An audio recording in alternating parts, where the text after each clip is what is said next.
What is going on, guys? Vivek Ramaswamy has officially suspended his campaign. He's endorsed Donald Trump, and Donald Trump even had him on stage in New Hampshire just the other day. What does all this mean, and how's this going to play out? And more importantly, who is Vivek Ramaswamy? So today, I kind of want to spend some time actually going over kind of Vivek Ramaswamy's arc.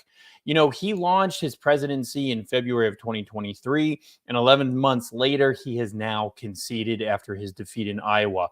But there are some key things which are incredibly important to understand about Vivek Ramaswamy's campaign. And we can look at it from a strategic analysis about not only how you can run a campaign when you know you're the weaker candidate, how you can run a campaign when you know you're not going to win, and also how to strategically place yourself in certain debates and in certain topics to use a presidential campaign to bolster who you are and your future trajectory. One of the lessons that I often say and often tell you guys is running for president or running for office in general isn't always about winning the position. It's very strategic, and people run for different reasons. Guys, if you like this kind of content, you like when I go over personalities, don't forget to like and subscribe to my channel. And please leave your comments. I really do look at them, and they help me kind of understand what some of my biases are. But sometimes you guys come up with really good questions that I like to then respond to and answer.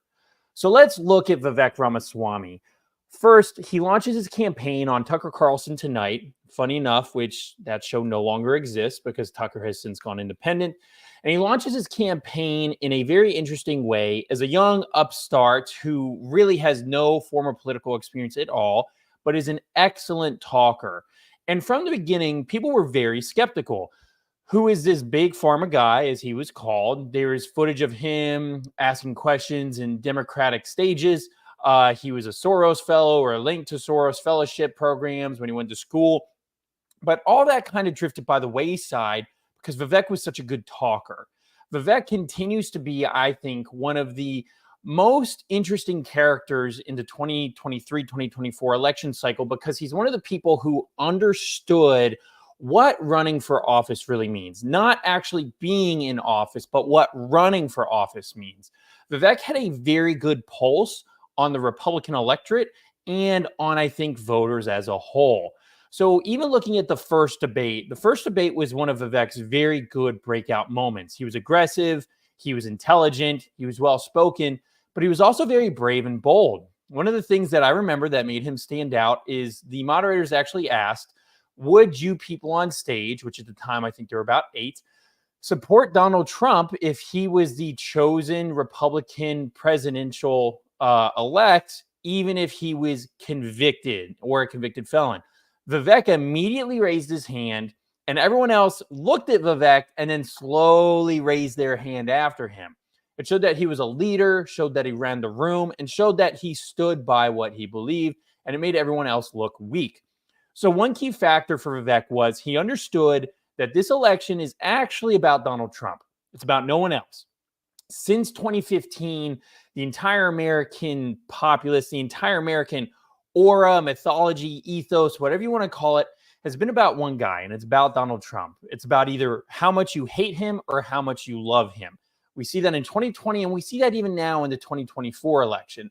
It's one of the reasons why I think he did so well in Iowa and why I've been saying that I think he's going to win the Republican primary, because at the end of the day, this is the Donald Trump story. And that arc has to end. It either ends with him winning or ends with him losing. But either way, we have to see it come to a conclusion. Vivek understood that.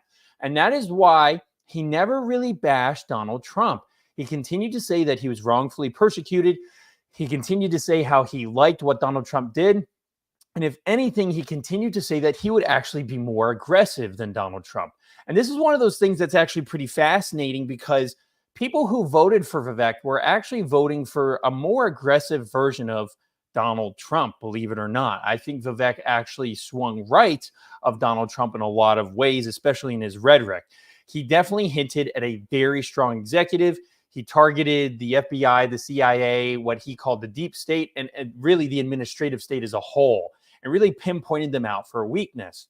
But where Vivek got really good was calling out neoliberalism and neoconservatism essentially being an anti-war candidate. Once again, Vivek had a great opportunity because Donald Trump was never on stage. So Vivek could essentially be a talking piece for Donald Trump.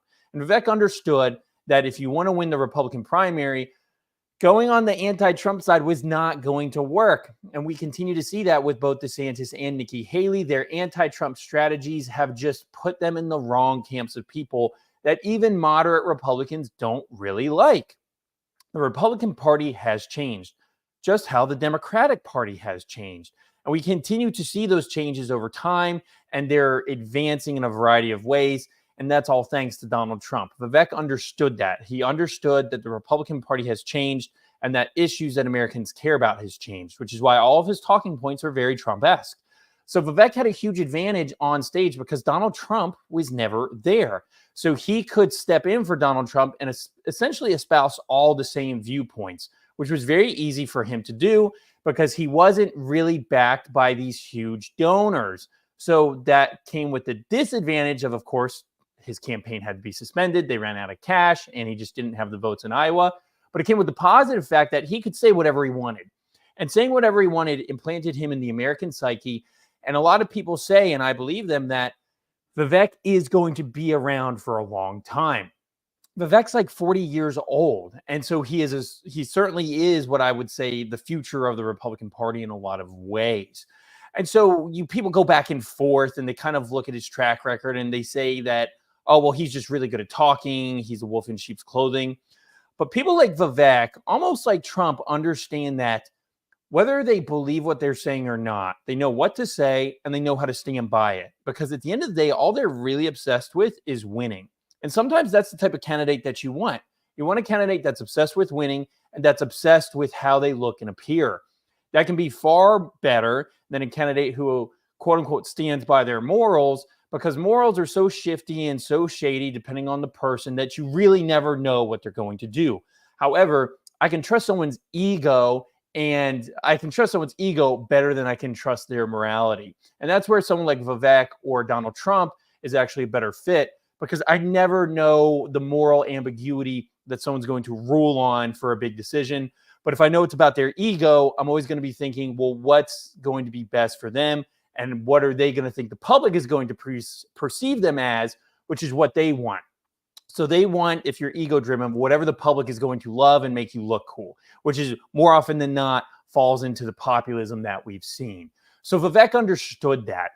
And we've seen that all the way up into him being in Iowa. And once again, one of the reasons Vivek did so well, talented speaker, so good. He's probably the only presidential candidate I've seen, and this was leading up to Iowa when he was gaining momentum, when people would come and protest his speeches and he would actually welcome them in, talk to them, and revert them and create them into fans.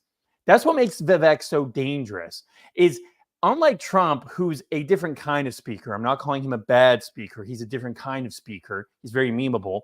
Vivek is not memeable at all. Not a bad thing. He's very intellectual. And so that means that he can justify Trump's talking points very concisely and very well, which makes him very scary, right, to a lot of people. Vivek is like if Trump's ideas had a philosophical understanding behind them. Vivek can understand and explain that philosophical understanding behind some of Trump's big and simple talking points, like build the wall. And then Vivek can go into a long 10-minute tirade about why we do actually need to build a wall, for example. So once again, Vivek understood the moment. He understood the moment that America was in. He understood the American psyche around Donald Trump. So he knew exactly how to run his campaign. At the end of the day, the only place that I don't want to say that he messed up, because it really wasn't a mess up, he didn't want to look like a Trump surrogate, was when he said that he does think he would be better than Trump, and that's why people should vote for him. And he ended up getting 7% of the vote in Iowa, which is a big deal, especially for somebody who has had zero political experience. That's quite amazing, in my opinion. At the end of the day, though, Vivek voters are really Trump voters. And so now that 7% that Vivek got is going to move over to Trump. And Vivek, like the smart, intelligent man he is, has already endorsed Trump the night after he suspended his campaign and was on stage with Trump in New Hampshire. This guy gets it. That's how you lose, right? That's how you lose and still win. Because Vivek is probably the only person that understood that this presidential primary is only about if you want an administrative seat or are running for vice president for Trump. Now, Trump is probably going to pick no one on the presidential stage for vice president. I don't think he's going to pick Vivek for president. And just a quick tirade on that, Vivek is not a strategic vice presidential pick. He doesn't bring in a new subset of voters. He's just Trump 2.0. If you're looking for a vice president, they have to come from a strategic state, a strategic region, or encompass a different, broader voting base that you can then loop into what you want. That is why Donald Trump went with Mike Pence, because Donald Trump, being the radical that he is, needed a bland, Christian, conservative, white guy to ensure evangelicals that Trump was going to be a Republican Christian president, essentially. That's why he chose Mike Pence. Mike Pence was the establishment guy. So Trump is going to do something similar, not necessarily a Pence-like person, but it has to be a strategic vice presidential pick. Vivek does not fit that at all, even though he's incredibly talented and very good. He doesn't bring in a new voter base, in my opinion. They're pretty much the same amount of people. But Vivek is a very powerful person to be speaking on the campaign trail. So now he kind of will act, I'm sure, as a quasi-VP, will maybe get funding from the Trump campaign to go around to different states and hold rallies at his own. And that itself is incredibly powerful. But at the end of the day, Vivek conceded. He set aside his campaign. What that means now is now he's on Team Trump, which is what I always thought would happen. I think Vivek's going to have a very successful career. If Trump wins, he'll get a very good cabinet position, I'm sure, and he will be a very powerful candidate, a very powerful administrative leader. I would not be surprised if he's put as head of the CIA or FBI and just completely demolishes them from the inside out. And I think that would be one of his goals. So Vivek is a very dangerous person to the administrative state. So we'll see how this goes and how that relationship works. Of course, New Hampshire will be coming up here soon, and we'll see how DeSantis and Haley fare in New Hampshire. I already kind of went over some of my Iowa coverage already, so I'm not going to double back on that. But this was just a quick review of Vivek Ramaswamy from start to finish. So I hope you guys enjoyed that. Make sure you like, subscribe, and tell me what you thought about Vivek's campaign, what kind of future you think he has. Do you think he's just Trump 2.0? Do you think he's better than Trump? Do you think he's worse than Trump? What are some things that you think that I missed that made Vivek very special and unique to you? What about Vivek did you like? And what about Vivek did you not like? So guys, that's where I'm going to end that. Now for the rest of my live, I'm going to go over some articles that I'm going to read. And that's going to be fun. So let's see. What do I want? So I'm going to go over, as always, I'm going to go to Real Clear Politics. So let me present my screen. So let's see. Live opinion. Share. Nice. All right.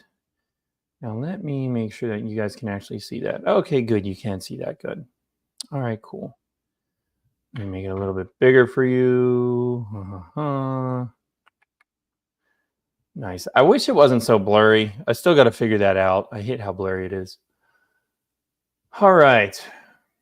How Trump dominated Iowa. Iowa blowout proves Trump is positive nominee. Pollster Ann Seltzer breaks down Iowa caucus results. Yeah, let's look at that. Oh, is it going to be a video? I don't want to watch a video. Well, I guess we could, but I don't know if you guys are actually going to be able to hear it. I wouldn't. Sure. I'm not interested in watching that.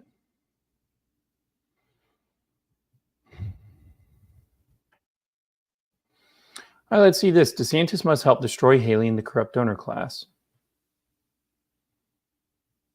DeSantis must stay in the race. He must destroy Nikki Haley as a political entity. Donald Trump won the Iowa caucus Monday night big.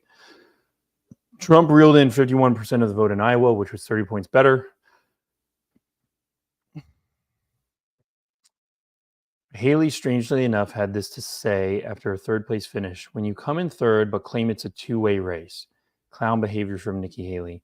Okay, she didn't have a clown mask when she said it, but she might as well have. Is it true, though? It could be. There is a truth in the insinuation that Haley's that DeSantis is no longer a viable presidential candidate. He isn't. He hasn't been for a while. Truth be told, when the Joe Dead Horse or Biden administration decided to raid Trump's home at Mar-a-Lago and then unleash a torrent of unprecedented lawfare attacks courtesy of a rogue federal prosecutor and a pair of blue city partisan hack district attorneys in New York and Atlanta, and eliminated any real chance that the public was interested in moving on from Trump.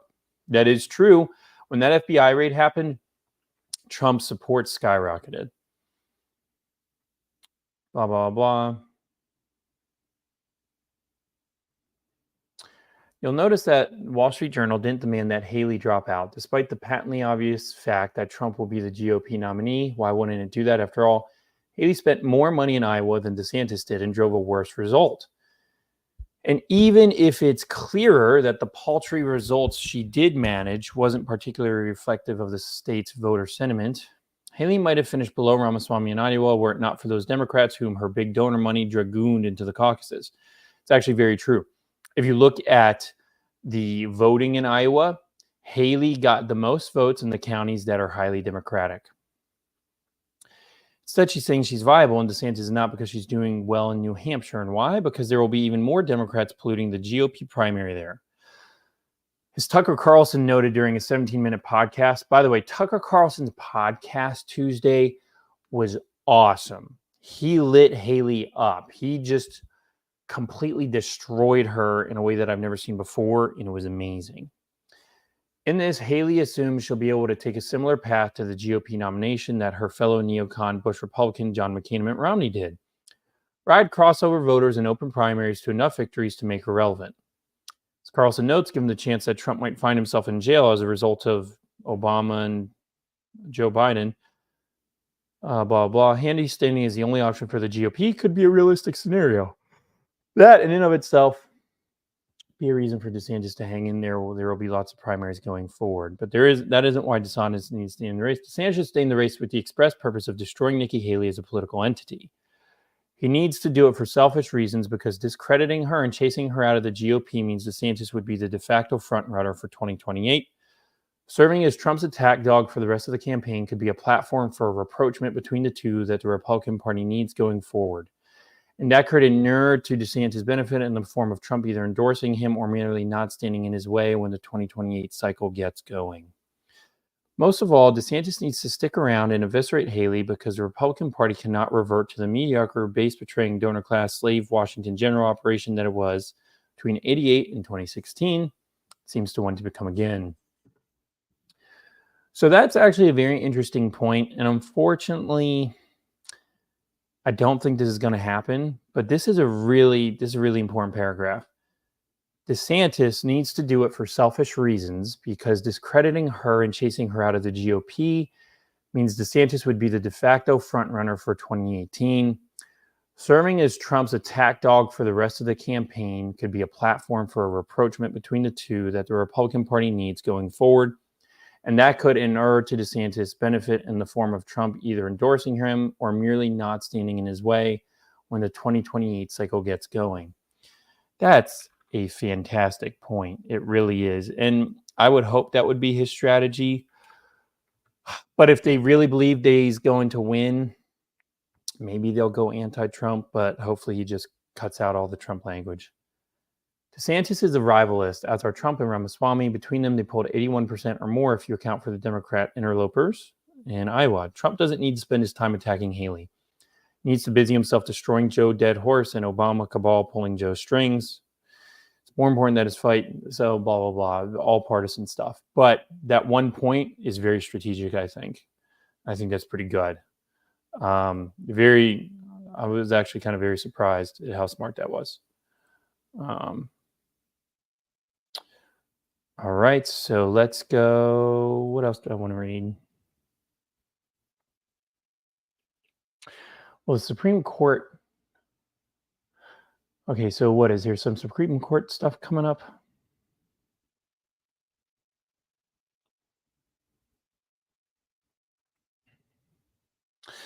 No, I hate ad block. You suck. I mean, ad block doesn't suck. I love ad block. All right, let's check this out. Woo! I'm tired because I was did back day today, so I was deadlifting. Takes a lot out of your central nervous system, which makes you tired.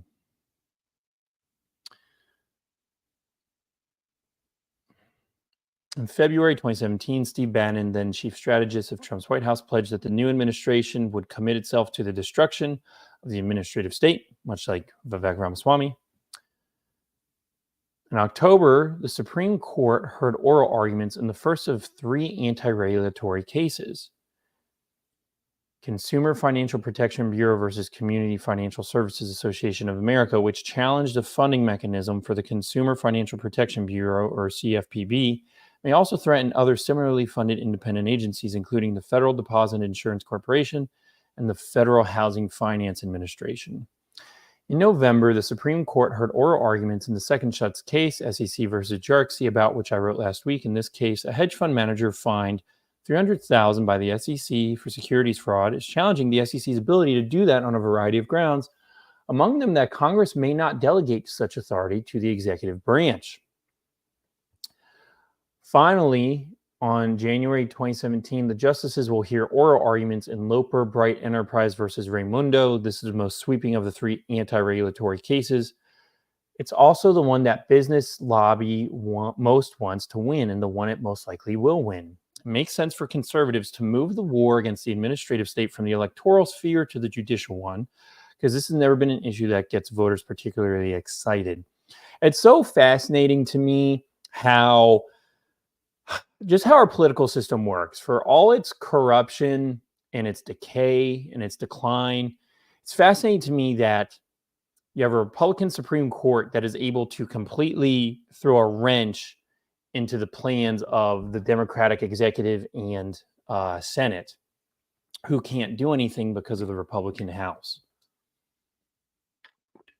I mean, I know we have like the executive, the judicial, and then the executive, judicial, congressional is not the right word, but legislative, executive, judicial. But really the legislative, you might as well say we have 4, because the Senate and the House, really that's 4 big institutions. And to really win, you have to have all 4 big of those institutions. If you just don't have one, it's very strategically hard to get what you want. Makes sense for conservatives to move the war against the administrative state from the electoral sphere to the judicial one. Blah, blah, blah.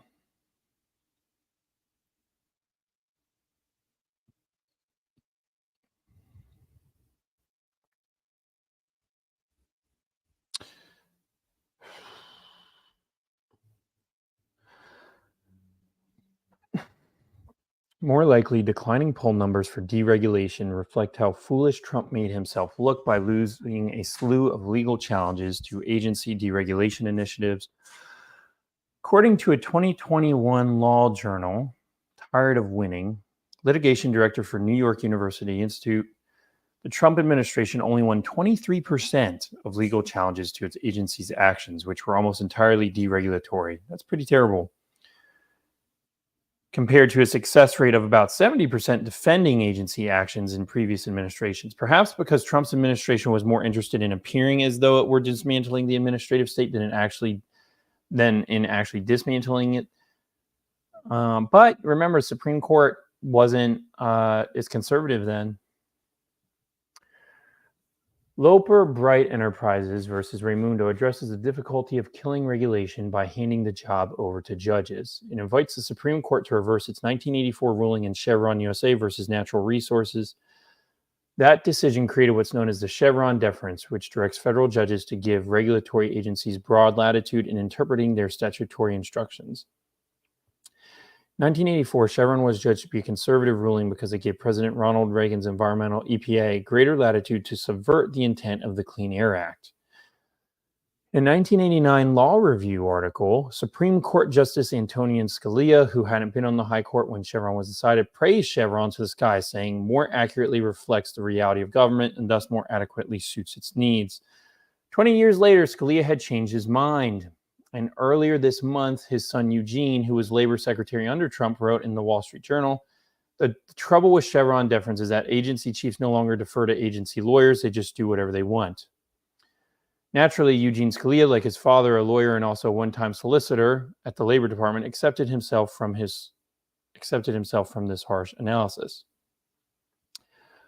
Why did conservatives fall out of love with Chevron? I'm not a lawyer and therefore will furnish not a legal theory of case, but rather a practical one. When Chevron was decided, most federal judges were appointed by Democrats and wanted to press federal agencies to follow their regulatory mandates as aggressively as possible. Conservatives wanted these liberal judges to back the hell off and allow Reagan's EPA to follow regulatory mandates much less enthusiastically. Did I mention that the industry-friendly EPA administrator in question was Ann Gorsuch, mother of Supreme Court Justice Neil Gorsuch? Isn't that funny? Today, most federal judges are still appointed by Democrats, but the balance is much more even. 433 Democratic appointed versus 372 Republican appointed. The Democratic appointees are less liberal and the Republican appointees are much more conservative. Also, the Supreme Court is more conservative than it's been in nearly a century. These days, if you want to kill a regulation, all you have to do is file your legal challenge in a district court that feeds into the reactionary Fifth Circuit, which even with Chevron still in place, routinely plays whack-a-mole with federal regulations. So, Fifth Circuit is where? Fifth Circuit is Texas, Mississippi, and Louisiana, for those who didn't know that. Supreme Court seems more ready to reverse Chevron. Certainly, Neil Gorsuch has no use for it. Rather than say what the law is, he wrote in 2022, we tell all those who come before us to go ask a bureaucrat. Is that any way to talk to your mother? Not in my house.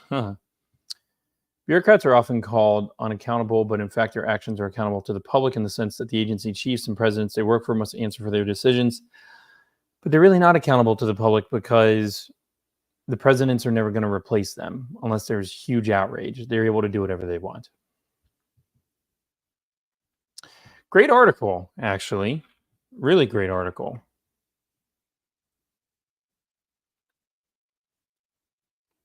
Can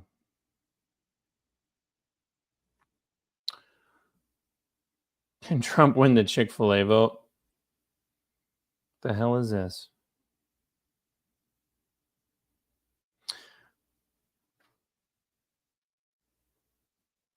The summer of 99, George W. Bush took his presidential hot rod for a test drive in Iowa, which is how I found myself waiting for a speech at the Pork Producers Pavilion of the Iowa State Fair. A figure in blue jeans, apparently an angel, brought me something from the grill, and he called it a pork chop. If Michelangelo were a pork chop, maybe. If the slanting sun on a lover's face were a pork chop, yeah. What makes the whole thing ridiculous is that Trump's Iowa win will essentially end the Republican nomination process by capturing a bare majority. Trump could declare himself stronger than all his opponents combined, and his opponents cooperated in the coup. Placing personal vanity ambition ahead of any possible winning strategy, Florida DeSantis and former Nikki Haley split most of the remaining vote, leaving neither with a persuasive claim. Blah, blah, blah, blah. No. Waste of time.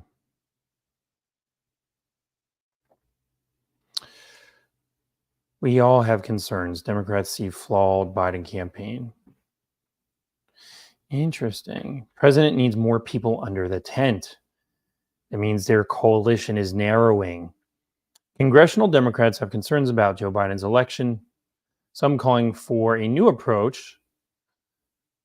Democrats need strong leadership, more diversity, and a stronger message. While they credit Biden for building what they called a successful first term, Democratic members said they are concerned about the campaign's ability to win over independents. The bottom line is Biden campaign needs to connect with voters and convince them that the president is focused on improving finances in their lives. It just appears that the people who were engaged in helping craft the message and direction of 2020 are not actively involved in the campaign. That's probably true. I think the president's last couple of speeches that he put forward have been good ones. You know, I think we're all connected on the theme about protecting democracy is an important one, whatever that means. The Biden administration has a rich portfolio that they've accomplished. I think there's some continued concern about how that portfolio is being delivered and who's delivering it. So I think it's just a matter of, getting some more people under the tent. And so how can we do this better?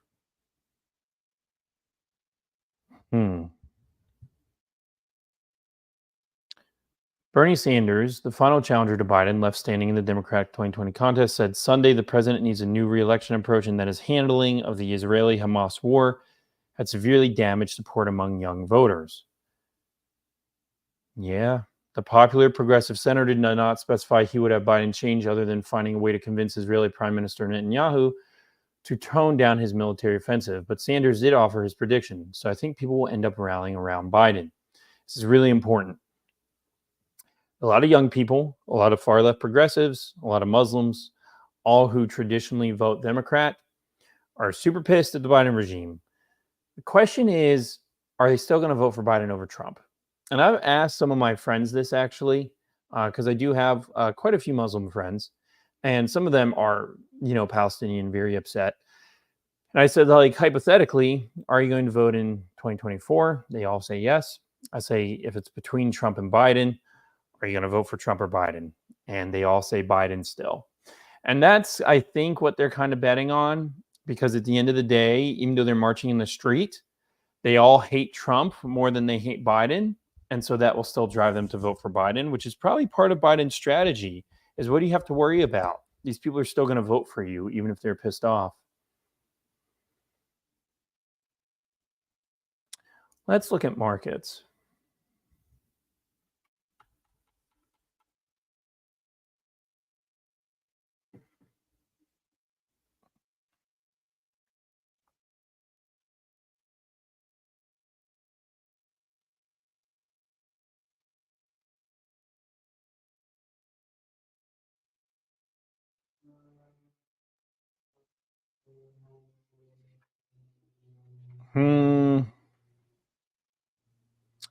Presidential cycle theory shouldn't guide your investing. What is a? Oh, so Alhambra Investments is awesome, by the way.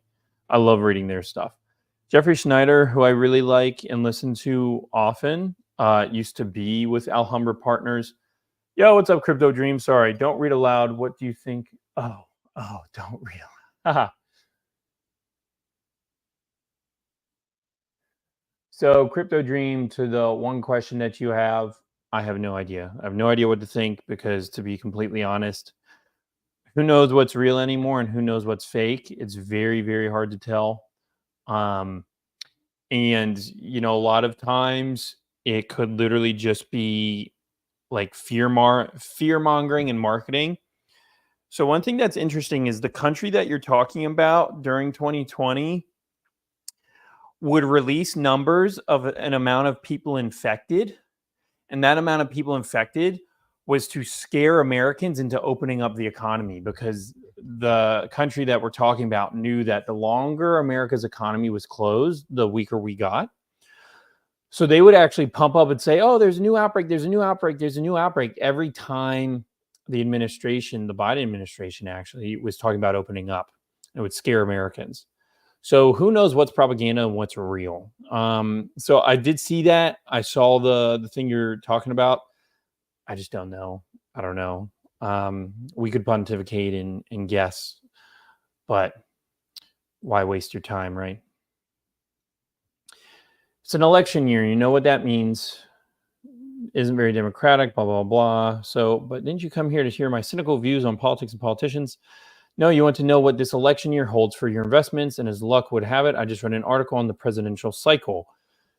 It's a theory that posits that stock market returns can be foreseen merely by noting the year of a presidential term. In the first 2 years of a presidential term, he's trying to do all the things he promised on the campaign trail. And these are usually big things because that's what gets you elected. They tend to weigh on stocks. The second 2 years is when he, I use she here, but alas, I can't yet, lame, abandons that stuff he couldn't pass through Congress and just spends willy-nilly to try to make sure he gets another 4 years. Stocks really like that. So 3 years and years 3 and 4 are good years. That's interesting. So this is trying to say that presidents are go spend crazy in their last 2 years. As you can see, theory doesn't exactly measure up to reality. Let's see. So the blue is Biden.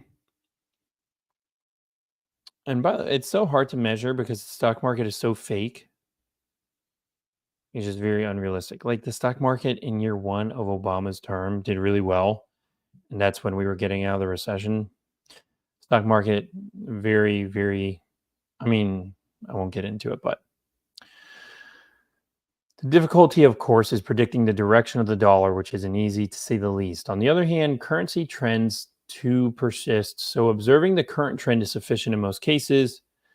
The dollar is in a rising trend. You should probably just stay away from the international stocks. And just because the dollar is in a downtrend doesn't mean to get rid of all your US stocks or go all in on international. The returns for the S&P aren't much affected by the dollar. So this is more technical analysis, but it is kind of interesting for me to look at. The US dollar index. All right, I won't bore you guys with that. Let's go to energy.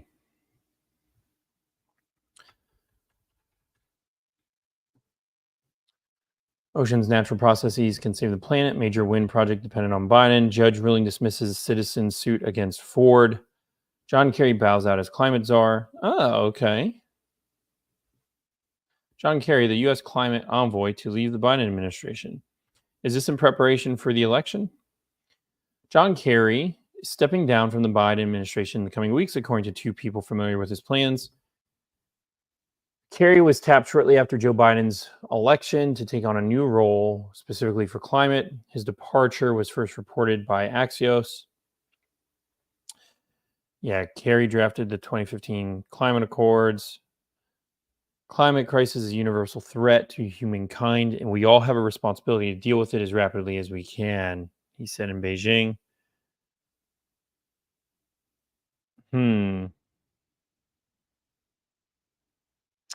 So I wonder if he's going to go back in the Senate. Kerry represented Massachusetts for 28 years in the Senate. It was also the Democratic presidential nominee in 2004. So they never leave just because. So he's either going to go back into office, he's going to go work for a company, be a consultant, make a bunch of money, or, I mean, people like John Kerry are very powerful people in the sense that they have a huge expansive network. And that network is what makes them valuable. So because of that, someone like him that's stepping down means they're not leaving the Biden circle. They're being reshuffled for probably a more strategic position, which is normally how that works. Kind of a boring news day, I guess. Not much more to talk about. Let's see.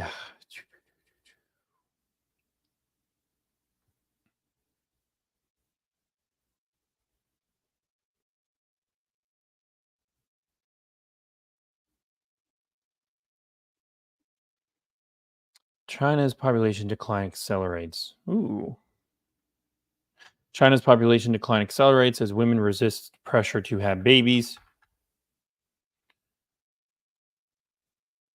Births in China dropped by more than 500,000 last year to just over 9 million in total, accelerating the decline in the country's population as women shrugged off the government's exhortations to reproduce. The number of newborns has gone into free fall over the past several years. Official figures released Wednesday showing that China had fewer than half the number of births in 2023.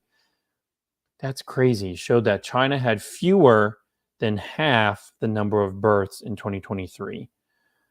So literally, number of births cut in half. That's insane. The latest number points to a fertility rate, the number of children a woman has over her lifetime, that is close to 1.0, a level considered by demographers as ultra low, demographers. Worsening demographic gloom has taken an increasing urgency for Beijing. The country hit a historic turning point in 2022, marking the first year the population shrank since the starvation years in the 60s. Over the past year, China's population dropped by 2 million, more than twice the drop in 2022. China ended 2023 with 1.4 billion people. The National Bureau of Statistics said Wednesday, down from 1.4. 1.2. Okay.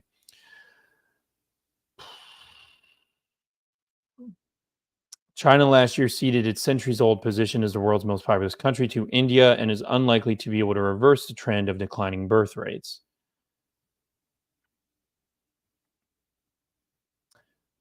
Okay, so adding to women's reluctance to have children was economic uncertainty last year, which pushing many young Chinese couples to postpone plans to start a family.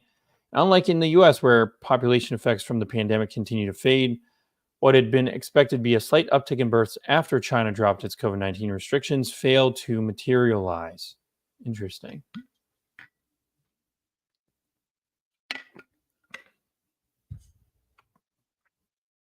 Hmm.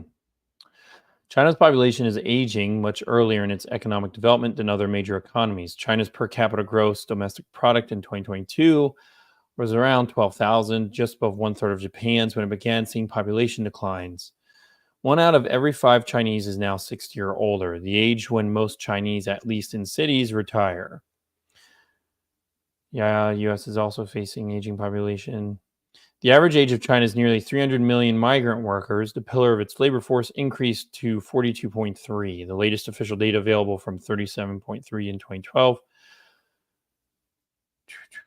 To encourage more births, local governments have tried everything from matchmaking to cash incentives. A district in the city of Wuhan offered couples who have had a third child 10,000 yuan, equivalent to $1,395 a year for the child's first 6 years.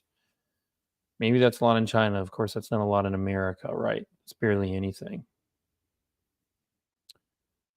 Interesting. That's one of the reasons why China is going to be really aggressive in the next decade because as their population shrinks, there goes a lot of their power.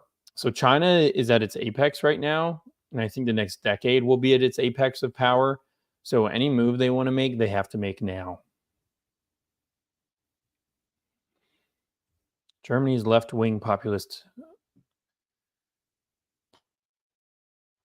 There couldn't have been a better time for Germany's most famous leftist politician to announce her new party, which translates to Alliance, Sarah, Wagnot, Reason, and Justice. At the same time, farmers' protests were breaking out across the country. During the press conference, I just want to know their positions. What are their positions?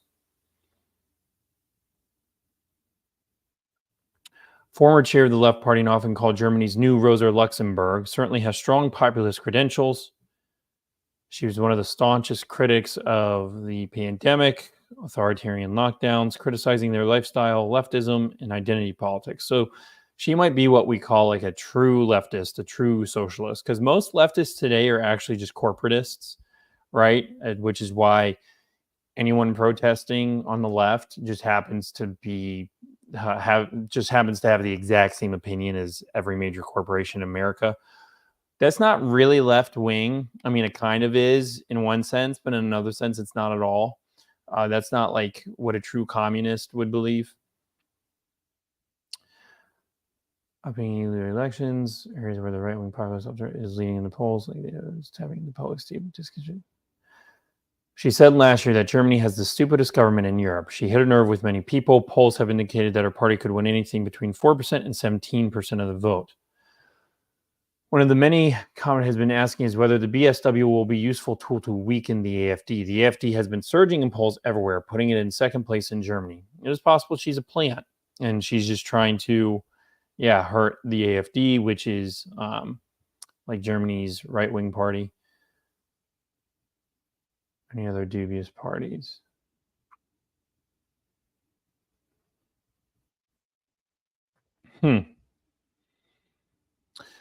Most egregiously, the BSW's foreign policy vision is a mixture of wishful thinking and nostalgia for the Cold War era.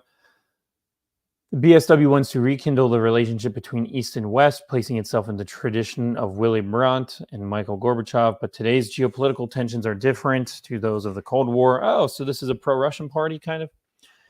So they want peace with Russia, completely ignore the importance of Ukraine. Yeah, so this is an anti-Russian party. Though Pompeo is also a little incoherent. So they're redistributionists. They like Russia. And that's all I got from that article. Oh, well, good enough to know. Hamas Inc., the financial muscle behind the militants. I know most of it's Iran. The AG Plaza in Istanbul is just one example of how, according to the U.S. Treasury Department, it reveals extensive new links between companies and individuals that the U.S. says are funding Hamas operations. So this is really fascinating because Turkey has decided to take a very open Hamas stance. And so people who are anti-Hezbollah and anti-Hamas normally link them with Iran, but Turkey, which is a ever more powerful country, is growing in its influence, and it's pushing its influence by also, I think, funding Hamas and Hezbollah and some other actors in Syria.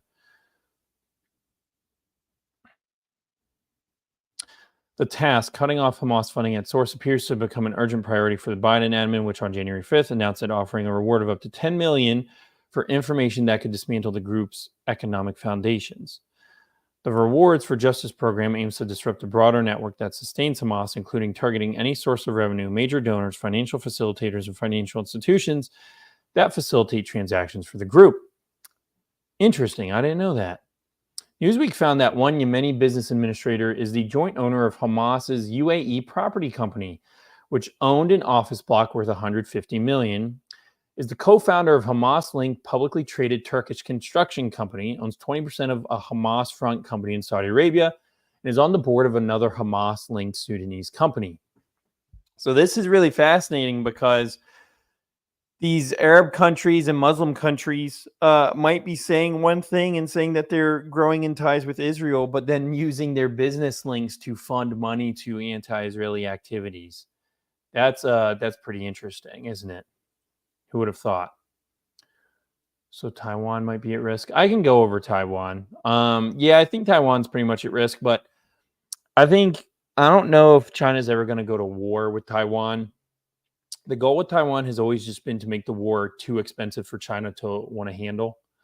And I don't think that I think we're going to actually peacefully hand over Taiwan once we get all of the microchip processing and factories out of there. That's most likely what's going to happen.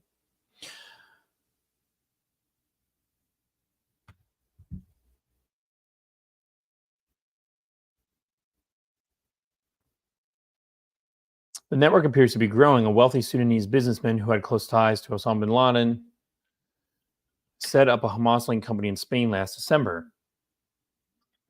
A press release, Treasury Department linked a construction empire worth $500 million in total and said that the publicly traded Turkish company, same company that developed the AG Plaza in Istanbul, was 75% owned by Hamas-connected members in 2018.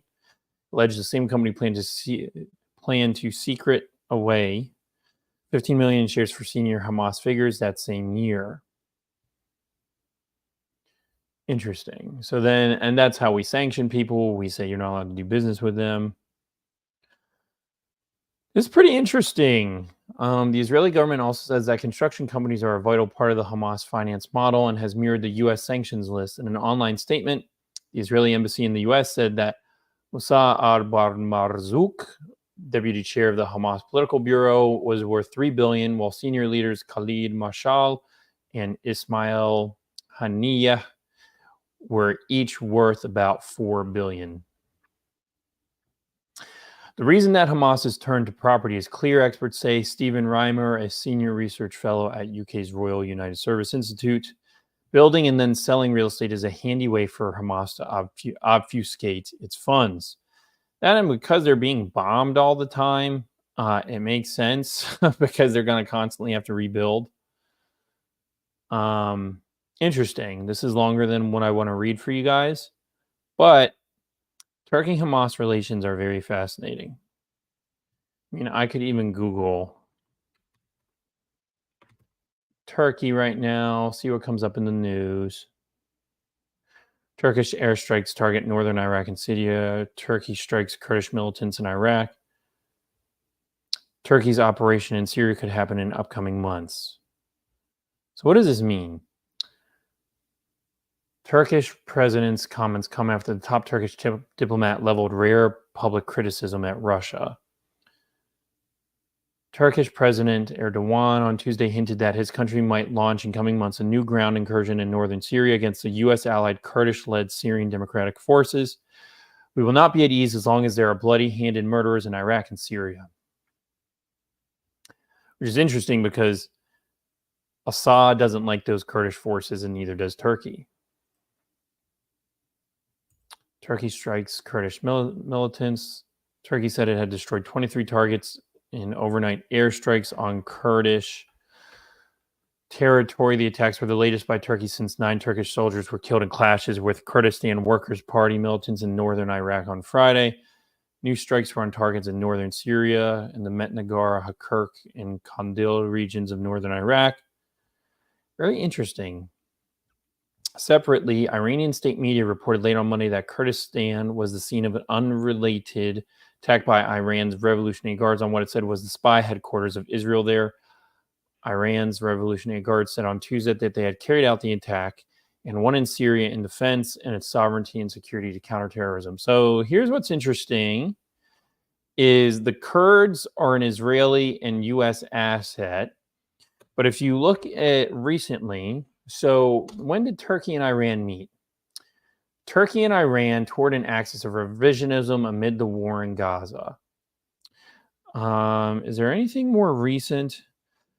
So I think what happened after the Gaza war is Turkey and Iran figured out that they align on a lot of things. And so now they're both coordinating anti-Israeli, anti-American operations in Iraq and Syria. And I bet you they both kind of carved out their own spheres of influence in some of those meetings and said, listen, you take care of these guys, we'll take care of these guys.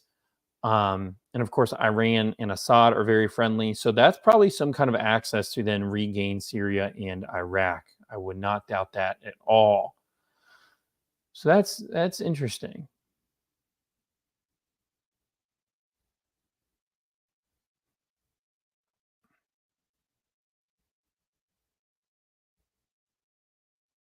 Perfect global storm brewing. All right, this will be the last one I read for you guys. Seldom happens that so many significant events in world affairs happen in so few days, as has been the case in the first 2 weeks of 2024. The most important event of the new year thus far is the victory of Lai Ching-te, the candidate of the governing Democratic Progressive Party in Taiwan's presidential election. Came despite warnings from China, which claims Taiwan as part of its territory, that a vote for him would be a vote for war. Lai, the current vice president and supporter of the island's independence, was in a three-way race with Hu Yui of the Kuomintang KMT and former Taipei Mayor Ko Wan-jae from the Taiwan Party's TPP, founded in 2019. Lai's success with 40% of the vote is owing entirely to the inability of the latter of the two, who do not support Taiwan's bid for complete independence from China, to forge a common front. The fact that they won almost 60% of the vote between them prompted Beijing to declare, as soon as the result was known, that the DPP does not represent the mainstream public opinion on the island. On Sunday, President Biden said Washington does not support the independence of Taiwan, but the issue is far from clear-cut. We were definitely involved in Taiwan's elections. I have no doubt that maybe we even funded one of the parties to split the vote so that the most independence guy could win. So if we're funding them, it would be funny if we funded the guy who is most for Taiwanese independence, and then we publicly say, no, we don't agree with Taiwanese independence. So just kind of lying to the world and not admitting what we're doing in the background. In the Middle East, the U.S. upped the ante on January 11th with airstrikes aimed at restraining the Houthis in Yemen. The attack came after weeks of Houthi attacks on supposedly Israeli-connected ships in the strategic Strait of Bab el-Mandeb, which have caused most major bulk carriers to divert their routes to the Cape of Good Hope. The Houthis, an armed militia backed by Iran that controls most of Yemen following a long and bitter civil war, were unimpressed by these strikes. More importantly, the raids were a demonstrative, almost cosmetic operation indicative of U.S. weakness rather than resolved back by awesome might. The planners in Washington are aware of the impossibility of eradicating the Houthis by remote bombing. The mountainous desert terrain and the dispersed, decentralized nature of the Shiite militia, which had successfully resisted Saudi airstrikes for years, ensured that only a direct intervention by U.S. ground forces could neutralize the Houthis, temporarily at least. Iran would just love it, of course, and a host of other regional and global players would be delighted to see another American quagmire reminiscent of Iraq and Afghanistan. Yeah, this is what I talked about in one of my most recent videos about the seas. The crisis in the Red Sea has demonstrated that U.S. naval resources are insufficient to maintain the strategy of full spectrum dominance. The Navy is simply not up to the self-assigned Herculean task of controlling and securing all key sea lanes, and especially choke points such as Bab el-Mandeb. Yeah. With the crises in the South China Sea now more or less permanent, the lack of mission-capable ships is the main reason why last December the Navy dedicated a remarkably small strike group to Operation Prosperity Guardian in the Red Sea, consisting of 1 aircraft carrier and 3 escorting destroyers. The British provided some, so did Denmark, Greece, Netherlands, Norway, and Australia.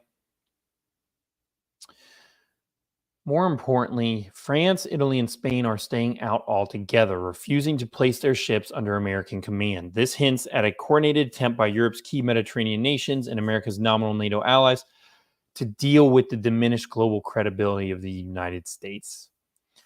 Coupled with the looming defeat of the armed forces of Ukraine, likely followed by a major Russian offensive come summer, the global mix is becoming volatile in the extreme.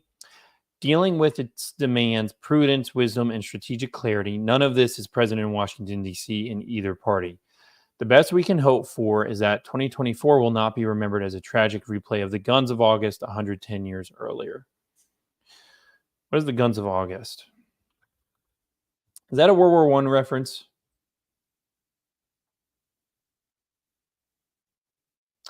If you want to see who we are going to war with next, see who we are funding right now. A very good statement. Very good statement. You're right. Very astute. Guns of August is a volume of history by Barbara W. Tuchman. It's centered on the first month of World War I after introductory chapters. Okay, so it is World War I. All right, guys. Sorry if you came in late, but that's the end of my stream for today. I got to actually get back to work and make some content, but it was fun reading. When the stream uploads, you're probably going to want to view the first 10 minutes. The first 10 minutes, which I'll upload in its own separate video. I went over Vivek's campaign and him conceding and losing. So, yeah. Go check that out once I'm done, once I'm off the live. So thanks as always for viewing this and participating, and always love your questions, especially you, Crypto Dream. I'll probably see you soon in the future.